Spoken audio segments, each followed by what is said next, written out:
Election வரப்போதுனால ED வந்துரும் அர்த்தம். 98% எதிர்கட்சிகள் மீது வழக்கு. 14க்கும் மேற்பட்ட எதிர்கட்சிகள் இணைந்து உச்ச நீதிமன்றத்துல இது குறித்து வழக்கு தொடுத்தாங்க.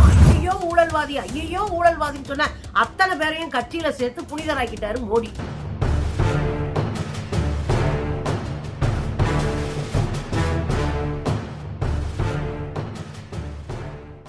வணக்கம் தோழர்களே. ஈடி வந்துருச்சுனாலே எலெக்ஷன் வரப்போகுதுன்னு அர்த்தம்.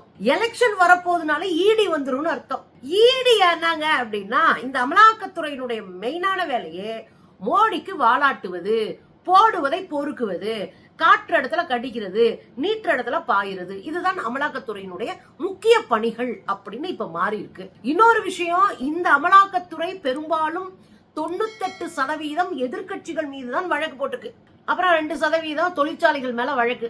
98% எதிர்கட்சிகள் மீது வழக்கு. 14க்கும் மேற்பட்ட எதிர்கட்சிகள் இணைந்து உச்ச நீதிமன்றத்துல இது குறித்து வழக்கு தொடுத்தாங்க. ஏன்னா தொடர்ந்து வர்றாங்க. நேற்று பெரியசாமி அவர்களுடைய வீட்டுல இந்த அமலாக்கத்துறை பாஞ்சிருக்கு. அமலாக்கத்துறை பாஞ்சு காலையில இருந்து சாயந்தரம் வரையும் பயங்கரமா ரைடு விட்டுருக்காங்க. நம்ம அண்ணாத்த எடப்பாடியார் சொல்றாரு, அவ்வளவுதான் காலி திமுக, அவ்வளவுதான் முடிஞ்சிச்சு அப்படின்னு விட்டுறாரு. யாரு? நம்ம எடுப்ஸ். எனக்கு என்னன்னா, யோ நீ எதுக்கு டெல்லிக்கு ஒண்ணு, நீ எதுக்கு பிஜேபி கூட கூட்டணி வச்ச? நான் சொல்லவா? உங்க சகலப்பாடி இருக்காருல முத்துராமலிங்கம், அவர் 650 கோடி ரூபா வரி கட்டாம வச்சு வரி ஏய்ப்பு செஞ்சார்ல, அவரை கையும் களவுமா பிடிச்ச உடனே வேற வழி இல்லாம உங்க பிள்ளைய காப்பாத்தணும்னு தெரிச்சு ஓடி டெல்லிக்கு போய் காலில் விழுந்து கையில விழுந்து கூட்டணியில சேர்ந்தவர் தானே நீங்க. நீங்க எல்லாம் பேசலாமா? நான்லாம் பேசலாங்க. வழியில பயமும் இல்ல, மடியில கனமும் இல்ல எனக்கு. நான் பேசுவேன். ஆனா நீங்க எல்லாம் பேசலாமா? ஊழலுக்காக ஜெயிலுக்குள்ள போயிட்டு வந்து தலைவி வச்சிருந்தவர்லாம் பேசலாமா? நம்ம பேசக்கூடாதுன்னு நினைக்கிறோம். இவர் தூண்டி விடுறாரு. இப்ப பிரச்சனை என்னன்னா, ஈடியோடைய வேலை என்னங்க? பெரியசாமி அவனுடைய வேலை கடைசியில வர்றேன். ஈடியோடைய வேலை என்ன? எதிர்கட்சிகளை மிரட்டுவது. போடுறா கேஸ. தேர்தலுக்கு முன்னாடி அரவிந்த் கெஜ்ரிவால் அவர்கள் மேல கேஸ் போடுறாரு. யார்? டெல்லியினுடைய முதலமைச்சர். ஜார்க்கண்ட் முதலமைச்சர் ஹேமந்த் சோரன் மீது வழக்கு போடுறாங்க. அதே தேர்தலுக்கு முன்னாடி தெலுங்கானாவினுடைய முதலமைச்சராக இருந்த சந்திரசேகர் ராவ் அவர்களுடைய பொண்ணு கவிதா மேல கேஸ் போடுறாங்க. இந்த பக்கம் போன தேர்தலுக்கு முன்னாடி DK சிவகுமார் துணை முதலமைச்சராக இருக்காரு பாருங்க கர்நாடகத்துல, அவர் மேல கேச போட்டாங்க. நீங்க நல்லா பாத்தீங்க அப்படின்னா, இந்தியா முழுவதும் எதிர்கட்சிகள் ஆளக்கூடிய மாநிலங்களை ஒரு பிரஷரை கொடுத்துட்டே இருப்பாங்க. இந்தியா கூட்டணியில இருக்கும்போது நிதிஷ்குமார் வீட்டுக்கு ரைடு போயிட்டே இருந்தானுங்க. இந்தியா கூட்டணியை விட்டு விலகி பாஜக கூட்டணியில சேர்ந்த பிறகு பீகாரினுடைய முதலமைச்சர் நிதிஷ்குமார் பெருமூச்சு விடுறாரு, அப்பாடா விட்டாங்கப்பா அப்படின்னு. வார வரைக்கும் ஐயோ ஊழல்வாதி, ஐயோ ஊழல்வாதின்னு சொன்ன அத்தனை பேரையும் கட்சியில சேர்த்து புனிதராக்கிட்டாரு மோடி. அப்படி முதல்ல புனிதரானவர் யாருடான்னா, திரிணாமுல் காங்கிரஸ்ல இருந்து மேற்கு வங்கத்துல வெளியேறினவர் சுவேந்து அதிகாரி, எம்பியா இருந்தவர். இப்ப அங்க போய் அந்த ஐக்கியத்துல கலந்துட்டாரு. அப்படியே நீங்க மகாராஷ்டிரா பக்கம் வந்தீங்கன்னா, அஜித் பவார் அவர் அப்படியே கட்சியை, தேசியவாத காங்கிரஸ் கட்சியை உடைச்சிட்டு போய் அப்படியே ஐக்கியமாயி ஊழலற்ற மனிதனா மாறிட்டாரு. அதுக்கப்புறம் சிவசேனாவை உடைச்சிட்டு போய் அங்க ஏக்நாத் ஷிண்டே ஊழலற்ற மனிதரா மாறிட்டாரு. இப்படி நீங்க பட்டியல போட்டீங்கன்னா, அஸ்ஸாம்ல, பீகார்ல எல்லா இடத்துலயும் நீங்க பட்டியல் போட்டீங்கன்னா, இவங்க குற்றவாளின்னு சொல்லுவாங்க, ஈடி ரைடு அனுப்புவாங்க. அடுத்து அந்த ரைடுக்கு சிக்கின ஆளுங்க கட்சியை கலைச்சு விட்டு அல்லது கட்சியில இருந்து வெளியேறி அல்லது கட்சியை உடைச்சு 10 பேரோட போய் பாஜக கூட்டல சேர்ந்துருவாங்க. அப்போ ஒரு கட்சியை உடைக்கணும், அப்போ ஒரு கட்சியில இருக்கிற ஆளுகளை பிரிக்கணும்னாலும் ஈடிய அனுப்புவாங்க. ரொம்ப கேவலமான ஒரு செயலை சொல்றேனே, ஒரு சின்ன குழந்தைங்க 2 பேரும் பாரத் ஜோடா யாத்திரையில ராகுல் காந்தி வரும்போது 2 உண்டியல் கொடுத்தாங்க. உண்டியல்ல தாங்கள் சேமிச்சு வச்ச காசை ராகுல் காந்தி கிட்ட கொடுத்து அது போட்டோ பயங்கரமா வருது அந்த குட்டி பிள்ளைங்க 2 பேரும். இத பார்த்து கடுப்பான, இத பார்த்து காண்டான உத்தரப்பிரதேசத்துல அந்த குழந்தைங்களோட வீட்டுல போய் அவங்க அப்பா ஒரு சின்ன தொழில் பண்றாரு, அவர் மேல ஈடி ரைடு விட்டு பயங்கரமா அவரை போட்டு டார்ச்சர் பண்ணி கடைசியில பிள்ளைய விட்டுட்டு, இந்த 2 குழந்தைங்களையும் விட்டுவிட்டு புருஷன் பொண்டாட்டி 2 பேரும் தூக்குல தூங்கிட்டாங்க, செத்து போனாங்க. இந்த குழந்தைங்க 2 அனாதையா போச்சு ஒரு உண்டியல் கொடுத்ததுக்கு. இவ்வளவு கேடுகட்ட வேலையை ஈடி செய்யுதுன்னா அது காரணம் மோடி. மோடிக்கு வாலாட்டிக்கிட்டு ஈடி பண்ணுது. இப்ப புரியுதுங்களா? இந்த கும்பல் தான் நியாயம் பேசுது, வியாக்கியானம் பேசுது. இன்னொரு விஷயத்துக்காகவும் ஈடி ரைடு போகும். இப்போ ஒரு கம்பெனி மாமூல் கொடுக்கலன்னு வச்சுக்கோங்க, என்னங்க மாமூல்? எங்க டொனேஷன் நீங்க டீசென்டா சொல்லலாங்க, ஆனா மாமூல் வசூல் பண்றதானே, ரவுடி பயல்களை அனுப்பி மாமூல் வசூல் பண்ற வேலை தான் நீங்க ஈடி அனுப்பி நீங்க கம்பெனிஸ்ட பணம் வசூல் பண்றது, அது மாமூல் வசூல் பண்றது.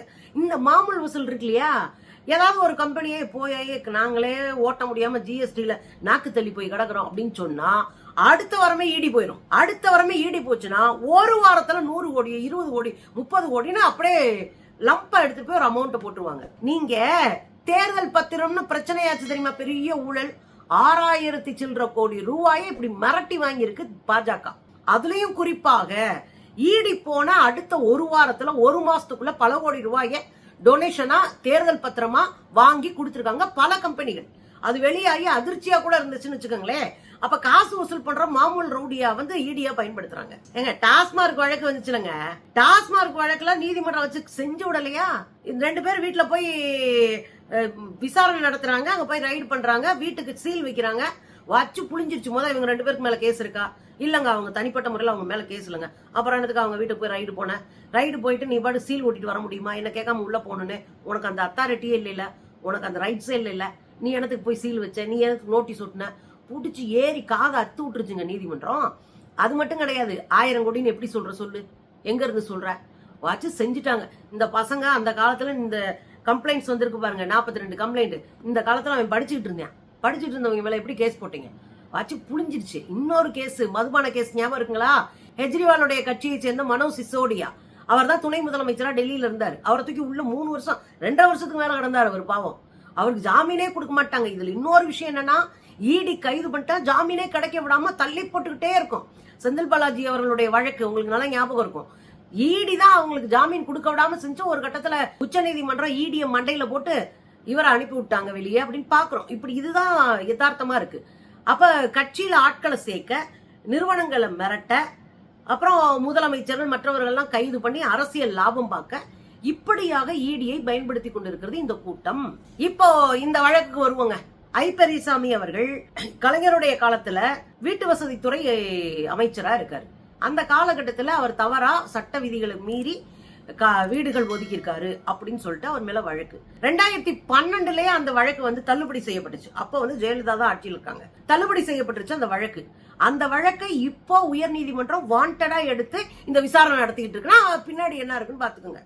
அப்படித்தான் பின்னாடி என்ன இருக்குன்னு தெரிஞ்சுக்கோங்க. அதுக்கப்புறம் வருமானத்துக்கு மீறிய 2 கோடி ரூபாய் எக்ஸ்ட்ரா சேர்த்துட்டாரு அப்படின்னு. இதுல ஒரு கணக்காயா? இது ஒரு கணக்கா? ஒரு 30 கோடி சொல்லு, ஒரு 100 கோடி சொல்லு, 200 கோடியே மந்திரிங்களுக்கெல்லாம் ஜாதன கஷ்டம், பாக்கெட் மணி தான். அதுலயும் போய் 2 கோடி ரூபா அப்படின்னு உருட்டிட்டு இருங்க. காலங்காத்தால 6 மணிக்கெல்லாம் கிளம்பிருச்சுங்க ஈடி குரூப். உள்ள போய் திண்டுக்கல்ல, அவங்க சொந்த ஊர் இல்லையா, திண்டுக்கல்ல அவங்க வீட்டுல, அவங்க மகன் வீட்டுல, இங்க கிரீன்வேஸ் ரோடு இருக்கு இல்லையா, பசுமை வழிச்சாலை, அங்க இருக்கிற அமைச்சர்கள் வீடு எல்லாத்துலயும் பயங்கரமா காலங்கத்தால வந்து நெருக்கி 11 மணி நேரம் இந்த ஈடி ரைடு நடந்திருக்கு. இந்த ஈடி ரைடு நடக்கும்போது பல சுவாரஸ்யமான விஷயம் நடந்திருக்கு. வீட்டுக்குள்ள மொதுன்னு ஆயுதங்களோடு துணை ராணுவ படை உள்ள வந்திருக்கு ஈடியோட. நம்ம போலீஸு கப்புன்னு நிப்பாட்டி வெளியே நில்லு, அவங்க கூப்பிட்டாங்கன்னா உன்னை நாங்க உள்ள அனுப்புறோம் அப்படின்னு நிறுத்திட்டாங்க. செந்தில் பாலாஜி அவர்களை ரொம்ப அசிங்கப்படுத்தி ரொம்ப நேரம் தண்ணி கூட கொடுக்காம உட்கார வச்சாங்க, ஞாபகம் இருக்குங்களா? அதெல்லாம் நடக்காம ஓரமா நில்லு, நாங்க கூப்பிடும் போது வா, அல்லது அவங்க உன்னைய கூப்பிடும்போது சொல்லு, நான் அனுப்புறேன் அப்படின்னு முடிச்சுட்டாங்க. இது ஒரு அடியா போச்சு. திடீர்னு போய் எம்எல்ஏ ஹாஸ்டல்ல இருக்கிற இவர் ஐ பெரியசாமி அவருடைய மகன், அவரும் எம்எல்ஏவா இருக்காரு, அவர் பழனியினுடைய எம்எல்ஏ, அவருடைய ரூம்ல போய் செக் பண்ண போறேன்றாங்க. தலைமைச் செயலகத்துக்கு போயிருக்காங்க. அங்க அவர் பூட்டை போட்டு தலைமைச் செயலகத்துல இருக்கிற காவலாளிகள் மொத்தமா பெரியசாமி அவர்கள் ரூம் போற அந்த கதவை அடைச்சு வச்சு உட்காந்துட்டாங்க. இப்படி கலைபரமா இருக்கு. ஒரு பக்கம் எம்எல்ஏ ஹாஸ்டலுக்குள்ள அத்துமீறி நுழைஞ்சிருக்கிறாங்க. உடனடியாக திருவல்லிக்கேணியில இருக்கிற காவல் நிலையம் அவங்க மேல வழக்கு போகுது. அத்துமீறி எந்த முன் அனுமதியும் பெறாம ஈடி எப்படி உள்ள புகழலாம்? இனி பாருங்க, இந்த கோர்ட்டுக்கு போகும்போது இதுக்கு சேர்த்து அடி வாங்கும் இந்த ஈடி குரூப். ஏன்னா அவங்களுக்கு தான் கூச்ச நாச்சமே இருக்காதே. மணிஷ் சிசோடியாவுல கேஸ்லயே ஒரு ஆதாரம் கூட இல்ல. ஒரே ஒரு ஆதாரம் என்னன்னா, ஒருத்தன் நான் தான் பணம் கொடுத்தேன் அப்படின்னு சொன்ன ஆதாரம். அது நீதிமன்றம் சொன்னது என்ன தெரியுமா? ஒரே ஒரு வாதாட்டத்துல, ஒரே ஒரு ஹியரிங்ல உங்க கேஸ் மொத்தமா முடிஞ்சிரும், இதோட நிறுத்திக்கிட்டாங்க. ஏன்னா இந்த ஆள் ஒரு ஆளு இதை உடைச்சு 2 கிராஸ் கொஸ்டின் போட்டோம்னா அந்த கேஸே முடிஞ்சு போயிடும். அப்புறம் இப்படியா நீ இது பண்ற? நீங்க பாட்டுக்கு எந்த ஆதாரம் இல்லாம கூட்டு வந்து உட்கார வைப்பீங்களா அப்படின்னு போடுன்னு போட்டிருக்கு நீதிமன்றம். இதுலயும் ஜெராக்ஸ் மிஷின் எல்லாம் தூக்கிட்டு போயிருக்காங்க. அதுல செந்தில்குமார் அவர் வீட்டுல 4 மணி நேரம் உட்காந்துருக்காங்க. அதுக்கப்புறம் பூட்டை உடைக்கலாமான்னு யோசிச்சுட்டு எதுக்கு உடைச்சோம்னா அப்புறம் போய் அங்க உச்ச நீதிமன்றத்துல பொலர்னு வாங்கணும், அதனால உட்காந்துருப்போம். 4 மணி நேரம் உட்கார்ந்து இருந்து அப்புறம் திறந்து புள்ள பாத்துருக்காங்கன்னு வச்சுக்கோங்களேன். பெரிய அளவுல ஆவணங்கள் எதுவும் கிடைக்கல. அது நமக்கே தெரியும் கிடைக்காதுன்னு. ஆவணங்கள் எதுவுமே கிடைக்கலன்றதை விட இந்த மிஷின், அதாவது ஜெராக்ஸ் மிஷின்லாம் தூக்கிட்டு போயிருக்காங்க. நம்ம ஏதாவது டாக்குமெண்ட்ஸ் இருந்தா ஜெராக்ஸ் எடுத்துட்டு வர்றதுக்கு அப்படி இப்படின்னு 11 மணி நேரம் தாக்காட்டி பூரா தேடி தவிச்சிருக்காங்க. பெருசா ஒன்றும் மாட்டல. அப்படின்னு நொந்து நூடுல்ஸ் ஆகி இடி வெளியேறுது. வெளியேறின அந்த ஈடியை பார்த்துட்டு கடும் கோவத்தோட அடிச்சு வரட்டும்னு தான் நினைப்பாங்க. ஏன்னா மக்கள் அவ்வளவு பேர் திறந்துருக்காங்க, அவ்வளவு பேர் இது பண்றாங்க. கடைசியில ஈடி வந்து சார் பரவாயில்ல சார் நாங்க போறோம் அப்படின்னு சொன்னோடனே கை கொடுத்து முதுகுல தட்டி கொடுத்து அனுப்புறாரு பெரியசாமி. இது ஈடிக்கே அசிங்கமா போச்சு. என்னையாது அவர் வீட்டை ரைடு பண்ண வந்தா நம்ம கை கொடுத்து முதுக தட்டி கொடுத்து அனுப்புறாரு அப்படின்னு நொந்து போச்சு ஈடி. பாருங்களேன்.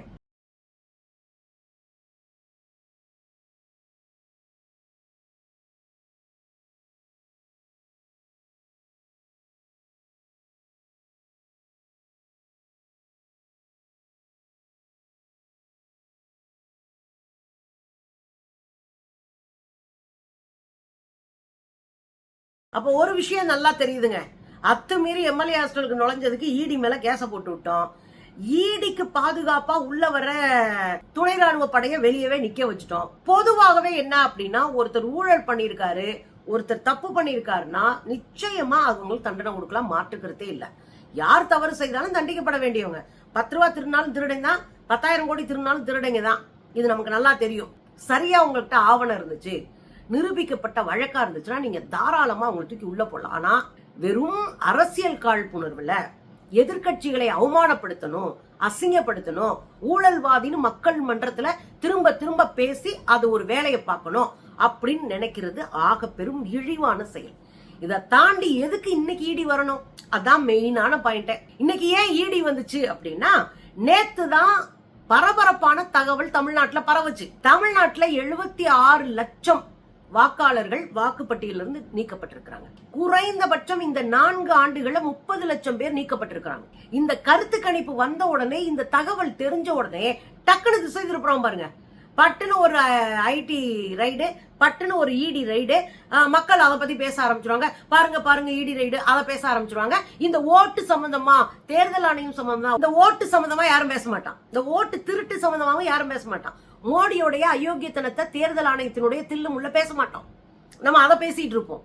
எவ்வளவு கிரிமினலா யோசிக்கிறாங்க பாருங்க. ஒரு பிரச்சனை வருது, அது மக்களை கொந்தளிக்க வைக்கும், மக்களை கோவப்பட வைக்கும், களத்துக்கு வர வைக்கும். தமிழ்நாட்டுக்காரன் கொஞ்சம் சிக்கினாலே வச்சு செஞ்சு ஆட்டோல ஏத்தி அனுப்பி விட்டுருவோம். இவ்வளோ பெரிய ஊழல், இவ்வளோ பெரிய தில்லு முள்ளு தில்லாலங்கடி வேலையில சிக்குனா சும்மா விடுவோமா?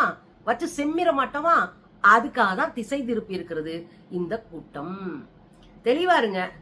இடி அப்படின்றதே ஒரு காமெடி பீஸ் மாதிரி. உள்ள வரும், எனத்தையாவது 4 பேப்பர் எடுக்கும், போகும், அந்த வழக்கு ஓரமா இருக்கும். இப்படித்தான் பொதுவா ஊருக்குள்ள ஒரு கெட்ட பேரை உண்டாக்க வேண்டும் என்பதற்காக தேர்தலுக்கு முன்னாடி இந்த நாடகங்கள்லாம் நடந்துட்டு இருக்கு. பாப்போமே எவ்வளவு தூரம் போகுதுன்னு.